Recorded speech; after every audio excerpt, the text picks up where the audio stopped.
Initié il y a déjà 6 ans par le SCOTAM, le schéma de cohérence territoriale de l'agglomération messine, le Conseil d'architecture, d'urbanisme et de l'environnement de la Moselle, l'Éducation nationale et l'Office central de la coopération à l'école, le projet PEPS version 2024 s'est achevé la semaine dernière sur le site de la centrale hydroélectrique d'Argancy.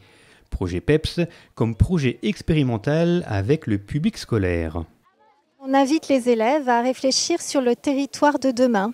Donc c'est quelque chose qui se fait progressivement. On va d'abord analyser l'existant, on va se promener sur le territoire en utilisant nos sens, donc ce qu'on voit, ce qu'on entend. Et puis ensuite, ils vont pouvoir réajuster leur choix, hiérarchiser par ordre d'importance leur analyse sur une carte sensible. Et ce sont ces cartes élaborées depuis de longues semaines en classe qui ont été présentées aux élus du territoire et présidents du SCOTAM. Parmi ces élèves de Vitry-sur-Orne, de Talange et de Romba, les CE2 et CM1 de l'école de la ville basse, tout heureux et heureuses de présenter leur territoire de demain.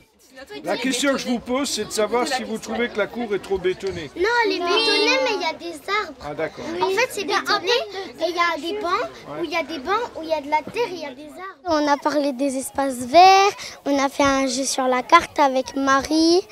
Après, on a fait plein d'ateliers dans l'école et c'était bien. Donc on a voulu s'inspirer un peu de ça et on a fait la carte. Chacun donnait une idée et à la fin... On décidait entre tous les personnes ce qui était le moins pollué et le plus citoyen. Et comme ça on a pensé que ça serait un bon futur. Un futur avec ses magasins de proximité, ses gares, ses maisons colorées, ses EHPAD, ses salles de spectacle et de sport, ses panneaux solaires, ses pistes cyclables, avec toujours ce souci de préserver les espaces naturels et de créer du lien social. Un monde idéal, finalement pas si utopique que ça. Ça nous semble important au niveau du SCOT que les plus jeunes générations se saisissent de ce type de sujet. Et imagine les choses et puis ils nous montrent aussi comment ils les voient parce que parfois c'est extrêmement étonnant quand on lit avec eux la carte de la commune, on s'aperçoit que nous les adultes et souvent les élus, on ne voit pas les choses comme eux. Et la bonne question à se poser, c'est de savoir si c'est eux ou nous qui avons raison. Il y a certainement un chemin à faire de chaque côté, mais je pense que c'est important de concerter, et pas seulement de concerter les majeurs, de concerter aussi les plus jeunes, et c'est le but de ces opérations. On est toujours étonnés de voir à quel point ils s'investissent dans leurs projets, qu'ils mettent tout leur cœur pour réaliser aussi cette démarche plastique également. Il faut rechercher des techniques plastiques qui soient les plus proches de leur ressenti pour passer le message. Et donc ils accompagnent aussi de QR codes pour compléter ce qu'ils n'ont pas pu transmettre aussi par la maquette, par la matière.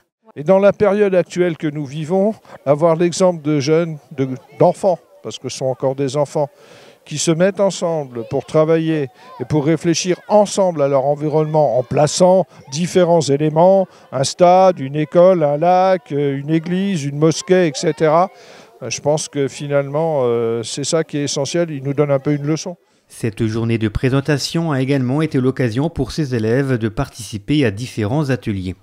Au bord de la Moselle, avec le syndicat mixte Moselle-Aval, avec l'UEM et cette impressionnante visite de la centrale hydroélectrique, ou encore avec l'association Torcol qui a fait découvrir aux enfants la faune et la flore présentes sur cet espace naturel sensible. Des ateliers et une journée qui sont venus clôturer un projet pédagogique et une belle expérience collective au cœur de notre territoire.